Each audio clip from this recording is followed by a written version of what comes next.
പലരും ഇപ്പം പലസ്തീൻ്റെ കാര്യത്തിലായിക്കോട്ടെ പല രീതിയിലും ഹമാസ് മുസ്ലിങ്ങളുടെ ശത്രുവാണ്, അതാണ് ഇതൊക്കെ പറയുന്നുണ്ടല്ലോ.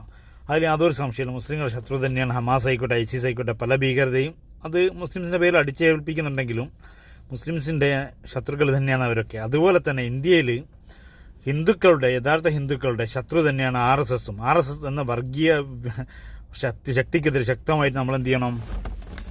ഹിന്ദുക്കൾ തന്നെ തിരിച്ചടിക്കേണ്ട സമയമായിരിക്കുന്നു.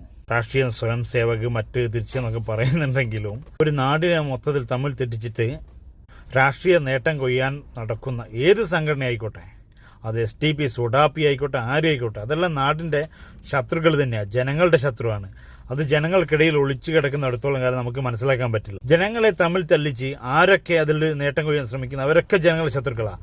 ഈ രാഷ്ട്രീയത്തിൽ ഇപ്പോൾ RSS ഭീകരത ആയിക്കോട്ടെ, ആരും സ്വയം സേവക് എന്ന് പറയുന്ന അവരൊക്കെ ജനങ്ങളുടെ ശത്രു, ഹിന്ദുക്കളുടെ ശത്രുക്കൾ തന്നെയാണ് അവരൊക്കെ. തീവ്രവാദ സംഘടനയാണ് ഇതൊക്കെ.